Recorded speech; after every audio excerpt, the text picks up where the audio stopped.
Welcome to Design Downtime, the podcast where we celebrate the joys of living a balanced, creative life. I'm your host, Guy Siegel, a design director in Toronto, Canada, and I invite you to join me on this journey as we redefine what it means to be a successful design professional. Let's break free from the shackles of hustle culture and embrace the full spectrum of human experience, because life is too precious to be spent only in pursuit of productivity. Today, I'm excited to be talking with Mordechai Hammer. Originally from Los Angeles, Mordechai graduated from Santa Monica College with a bachelor's in interaction design. After a stint as a motion graphics designer in the entertainment industry, he discovered his true passion, design systems. As a child of deaf adults and a former sighted guide, his work is rooted in a drive for inclusive, accessible design that works for all. In his current role as a product designer on the design systems team at Lyft, he is grateful to be surrounded by people who share those values. He is also an avid teacher, running Figma workshops at California State University, Long Beach, as well as internally at Lyft. There's nothing that brings him more joy than sharing knowledge with his peers. In his spare time, Mordechai just finished taking a woodworking class, which was decidedly not his thing. You're equally likely to find him hosting his weekly trivia game or on a hike with his wife and pup. Mordechai, welcome to the show. Hey, good to be here, Guy. Thanks for having me. Thank you for joining us. And you're going to talk to us about improv. Yeah, it's like a long time love, but a relatively recent practice for me. So I'm really loving it. As you know, I love to dive into the origin story of where people got interested or got involved in their specific hobby. Where does improv come into the picture for you? I was exposed to improv in a way that I think a lot of people were probably exposed to it from a television show in the 90s called Whose Line Is It Anyway? It's like short form improv games that are kind of modified slightly for television. And short form, for those that don't know, it's like 3 to 5 minutes per scene, one suggestion from the audience that kind of proves that it's made up. And I loved Whose Line. I watched it all the time. I definitely did not understand at the time how amazingly cool it was to have like 5 utter masters of the medium just like showing up on my TV every night. But yeah, I mean, it was something that I watched a lot as a kid. And growing up in LA, I saw a few improv shows in person before I ever really even dreamt of performing. I went to Second City, actually, which I believe has a location by you in Toronto. And, but again, like that was just kind of like purely for entertainment, if that makes sense. Like it wasn't something that I saw myself doing in those moments. The first time I imagined being like really floored by improv and kind of admiring it was at a performance of Improv Shakespeare. Is that something you've heard of? I've seen the reduced Shakespeare, but I don't think I've seen the improv Shakespeare. I'm not familiar with the reduced Shakespeare, actually. What's that? Reduced Shakespeare, I think I first saw it in London.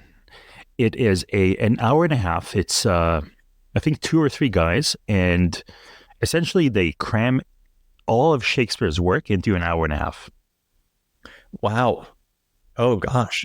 It's, it's edited, but it's great fun. And it's comedy, I'm assuming. Absolutely.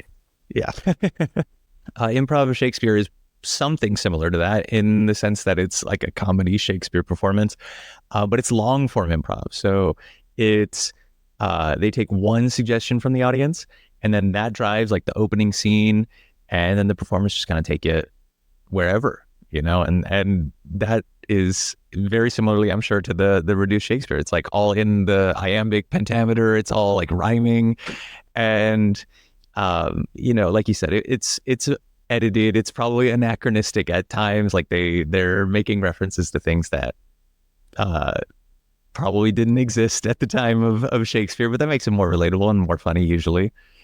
And yeah, I mean, I just remember that totally like blew my mind completely. I thought that it wasn't real. Like I thought that it couldn't have been made up in the moment. It was too funny, and also like it hit such dramatic highs and lows that it seemed impossible that even the arc of these stories was being made up on the spot. You're watching Whose Line Is It Anyway? You saw Improv Shakespeare. Did you go once or did you go several times? To Improv Shakespeare just once, but yeah, it's a regular show for sure. By the way, did you watch any other comedy shows? Yeah, I'd seen lots of stand-up and several other improv shows. Improv Shakespeare was one of the only long forms that I'd ever seen, and that was really eye-opening for me because like I said, Whose Line was kind of my blueprint for what improv looked like, and seeing long form was really impressive because you don't have the safety net of structure. Like in short form, there's lots of little games, so there's rules to every game, and so if you're at all feeling a little bit lost, you can kind of revert back to the rules of the game. Whereas long form is just completely unstructured. It is wherever you and whoever else is on stage take it, which is so impressive. So you watched those. What's next for you? When did it become a something that you thought, you know what, I could be doing that? So when I moved out from LA to Winston-Salem, North Carolina, where I live now, a couple of years ago, I didn't know anybody. So I had to do something to kind of put myself out there. And that was one of the many ways that I chose to put myself out there was joining up the local improv troupe. What are they called? They're called the Idiot Box. The Idiot Box. Yeah, which I didn't know that term until they taught me it. But I guess it's like, kind of an old-timey word for the television. Absolutely. Did they have classes? Yeah, I started with an intro class, about 5 weeks. Learned a lot, still learning a lot constantly. It's just like every single time I'm on stage, but even when I'm not on stage, just being in the class and hearing other people get notes, it's almost always applicable to some part of my own process as well. You find this group, Idiot Box, you go to the first class. You have certain expectations that you bring with you. How has it met your expectations, or was it a complete shock? I think that there's certain things that I expected to not be a problem that continue to come up as problems. They're just kind of a struggle for me personally, but I think also for a lot of people that are learning improv. One of them is you should avoid asking questions. In improv, there's kind of this idea of an offer, right? So when we're building a scene together, I make an assumption about who we are or where we are or what we're doing. And I say or do something with my body language that indicates where we are, who we are, what we're doing. And it takes a little bit of bravery to do that, like to make a choice takes a little bit of bravery. And it's kind of an impulse. If you're not 100% sure what choice to make, you ask the other person in the scene what they're doing or who they are.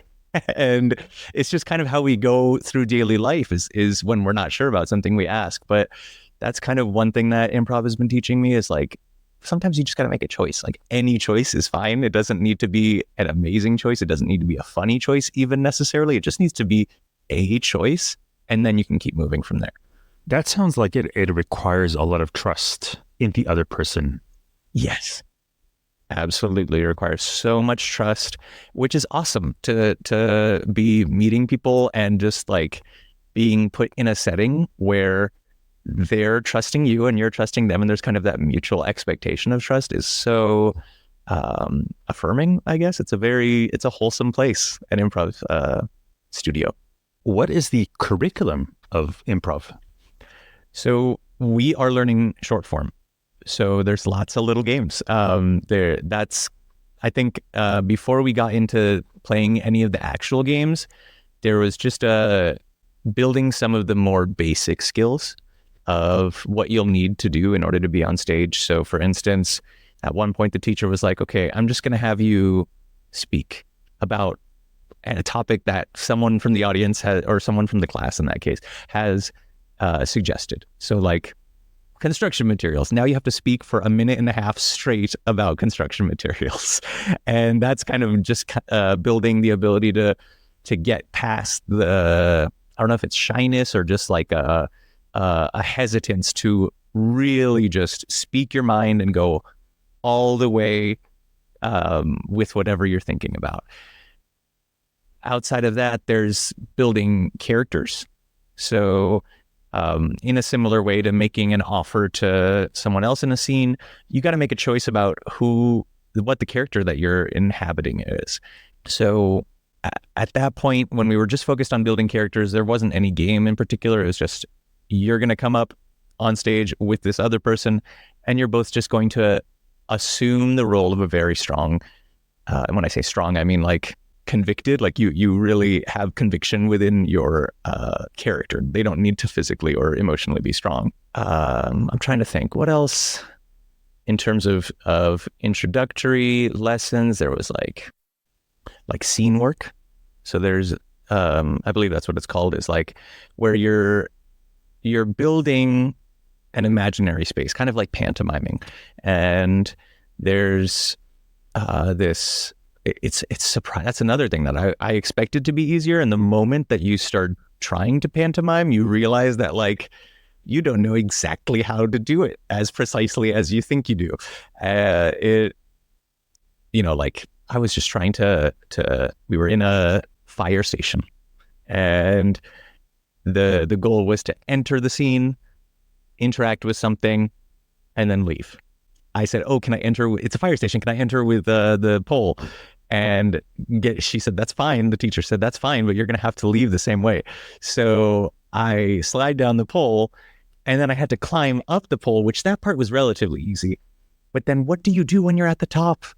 You have to kind of like, shimmy up, push your entire body up. And it was like this kind of, there was a moment where I realized that I didn't fully understand how to like make my body look heavy, like I was pushing myself through a hole. I had never done it before. Yeah, not something we tend to do on a daily basis, really. No, but really fun. That's kind of the overall thing that I love about improv, is that it's just like a place to play. And we don't really get very many settings where we can just play without judgment as adults. How long did it take for you to feel like you know what you're doing? I'm never gonna. I don't know if I ever will. But I think that after maybe 10 shows, you get like you start to see the patterns, and there's less of your mental space that's being taken up with just taking in all of the information, and there's less that's new in the sense that the format is clear, and the things that are new are just whatever is being improvised at that moment. Are there any shows with real audience? Yes, there's a few nights. I mean, probably 4 nights a week. There's shows. There's one that's kind of interesting in the sense that it's they call it Remix.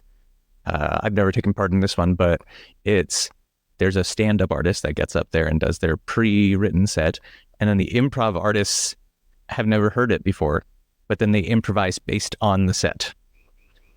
It's kind of an interesting combination of both of those art forms. And there's a brunch show. I usually go to the brunch show.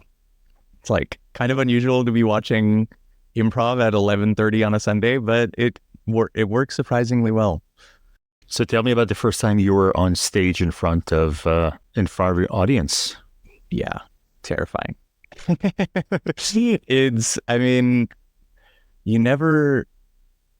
It helps that the lights are blinding because you can't see anyone's face, even if you're trying to. So that kind of eliminates that aspect of the nerves, I guess.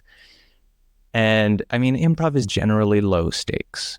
The highest stakes it gets is when you're in front of an audience. And even then, it's not that high, but it is as high as it has ever been or ever will be, right? And so you can definitely feel that in the moment. But again, it's like you're surrounded by people who support you and who want nothing more than to see you succeed. And that's kind of something that I realized during that my first performance is like, there's performers, and then there's also the host. And the host is almost always at my studio is always the owner, and she has her own role to play. And she's kind of like the puppet master in a way. So she's not directly controlling any of us, but there's certain games where the host has more influence on the flow of the game than others. So there's like a freeze game where the host has to yell freeze at random points. The two people on stage will freeze and someone has to come and tag someone out and pick up a different scene based on that position of whoever they've assumed. And when the host yells freeze, can give you a laugh, even if the scene you were just in wasn't particularly, like, it wasn't going very well or it wasn't very funny. The audience is suddenly laughing. And so there's kind of an art to hosting as well. And yeah, it's just like everyone's got your back. I'm curious to know, because when you're learning a certain skill, you can tell how good someone else is. You can say, okay, this I can definitely recognize this person as a beginner versus someone who's more versed in it or experienced in it. How do you tell that about someone else who's doing improv? That's a really good question. There's a lot of different ways. There's so many different ways. Ultimately, I think it boils down to how comfortable they are in a scene. But there's a lot of different ways that can manifest. I said earlier that one of the most important things to determine when you're in a scene is like who, what, where. So how are we related, the people that are on stage? I mean, technically you can play strangers too, but it's a lot harder to play funny if you're strangers because there's kind of there's less dynamics to play with and you have to introduce yourself. Otherwise it's kind of weird. Why haven't you introduced yourself to the stranger? There's just typically there's more material there if you have some sort of pre-existing relationship. And so the faster people establish those things, the more you can, and the more smoothly they establish those things, the more obvious it is that they're experienced. There's also kind of an aspect of, this isn't universally true, but if someone's very comfortable playing a heel character, like someone that's very unlikable, mean, if they're comfortable doing that, it indicates a level of confidence on stage. And you can tell when someone isn't comfortable, but is like they're feeling guilty or something as they're inhabiting this heel character. And that is like not funny. It's kind of a little bit, I don't know, the audience just like can tell. They're like, oh, it's not, you're not gonna get the laughs and you're gonna, it falls flat, I guess. And, so yeah, if someone's very comfortable playing a heel, that is another sign to me that like, oh, you've done this before. I don't know if you have that memory, but I'm really interested to know what's your sort of the earliest laugh you remember getting. Wow. Gosh, give me a sec. I have no idea. Let's see. Oh man, it's somewhere in there, but it's a while. I don't know. I'm not sure. The interesting thing about improv is that like in short form, there's a little bit more emphasis on being funny. In long form, the funniness is kind of incidental. Like if it happens, that's great, but it's not actually explicitly the goal. It's about taking the audience on a journey, a long form set, as far as I understand. I haven't really done very much long form. But in short form, generally, you've got a minute and a half. So you want to make the audience have a good time in that minute and a half or 3 to 3 minutes. There's one particular game we play that I do generally struggle with because more so than any other, this type of game requires you to be funny. In other scenes, if you aren't being hilarious, like I said, there's the opportunity for your partner or the host or someone to kind of bail you out or support you in some way. But there's one format of game where everyone just lines up and says a joke. That's really the whole thing, is like the one that comes to my mind is last action joke. So if you've ever seen an Arnold Schwarzenegger movie, he would often be fighting the bad guy near the end and lose his gun, but then pick up something random and then, kill him with a pencil and say, "Gah, you're full of lead," And so that's like one entire game is not everyone, a few people get on stage and you have to come up with a pun based on a category suggested by the audience. And being in a scene with someone else where there's something to work off of, I have no problems with that. I have less problems with that, I'll say. And, but yeah, these where it's just like, come up with your best pun about cars. It's, it feels like being put on the spot. So that's a challenging one. And every time I get a laugh from one of those, feels great. Have you done long form? Not yet. I think that's a goal for me for sure. Like I'm fascinated by the prospect of it.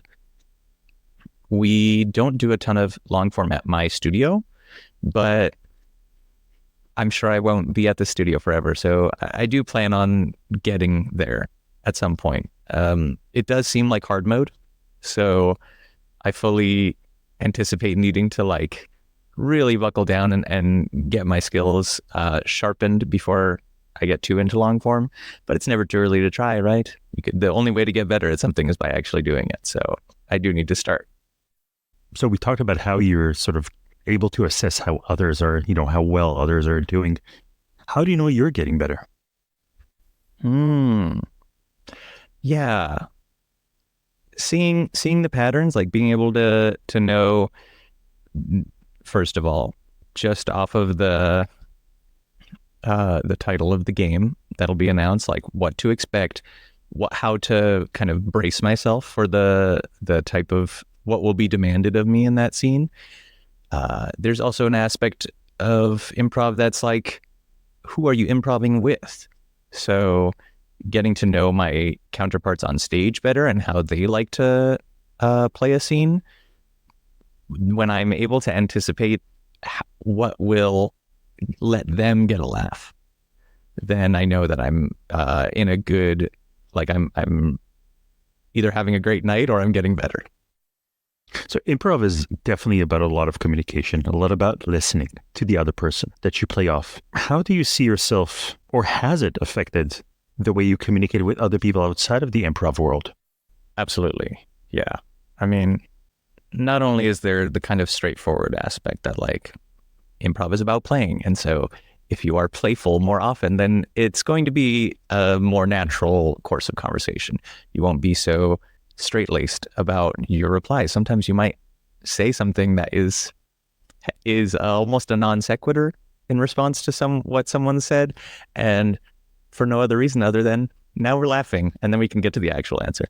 But on top of that, there's one of the core tenets of improv is to yes and whatever someone else is saying. And so if someone makes an offer, they say, we're at a pizza shop, then you say, yes, we're at a pizza shop and I'm the boss, right? And I'm the delivery guy and I'm late. This kind of building on what people are saying is so helpful because it puts you in an optimistic point of view when you're having a conversation. And it's so much easier to be creative in that way, right? There's nothing that shuts down creativity more easily than kind of poo-pooing someone's idea. So you're building the habit of affirming, which is so helpful. Is your wife into improv as well? She likes to watch it. She doesn't really perform. She was a theater kid growing up, just not improv, like musicals. And so I think that for her, performing is very much like something that she used to do and no longer does. So do you still follow improv out there? We have like a North Carolina improv festival. I haven't been to it yet, but I do plan to go this year. It's in, I think, May, so kind of soon, May or June. But yeah, I mean, that's the extent to which have been involved with the improv community outside of my very local troupe. But it's something I really am looking forward to doing, just kind of seeing how one of the interesting things about improv that I haven't seen in my own life, but I've heard stories that like everyone does it a little differently. The same game has slightly different rules depending on where you're playing, or maybe there's an entirely new game that no one in your troupe has ever heard of. And you only get introduced to things like that by meeting other improvisers from other parts of the world. I not only host a podcast, I also enjoy listening to podcasts. And I would say about 50% of the podcasts I listen to are somehow revolving around improv comedy. Do you listen to any of those? Yeah, I love improv podcasts. They're so funny. I haven't listened to any super recently, but I railed through Bananas for Bonanza. Have you heard of that one? Absolutely. Love Andy Daly. Andy Daly's so funny, and that podcast is amazing. And then, Comedy Bang Bang is like the classic. I think most people are aware of that one, and I've listened to my fair share of those. Like I said, I've actually, most of the improv related podcasts that I listen to nowadays are like improv theory as opposed to improv practice, I guess, improv in practice. And if you're ever curious about that, there's a fantastic one called The Backline Podcast. That one is probably my favorite. It's actually run by two Canadian guys, and they're incredibly inspiring and very helpful teachers. What are your favorite improv podcasts? Oh, definitely Comedy Bang Bang. Probably everything that Andy Daly, Paul F. Tompkins are involved with. That man really knows how to do a voice. It's crazy. Yeah, I love him. Mordechai, where can people find you? Twitter. I still call it Twitter. I'm going to call it Twitter until it falls off the face of the earth. On Twitter, I'm _Mordechai. My website's mordechai.design. That's really about it for my internet presence. Awesome. And people can come to Winston-Salem and watch you live. That's true. At the Idiot Box in Greensboro, actually. Awesome. Thank you so much for being with us today. Awesome. Thanks, Guy. This is all for this episode of Design Downtime. Thank you for joining me. And until next time, I hope you enjoy your downtime.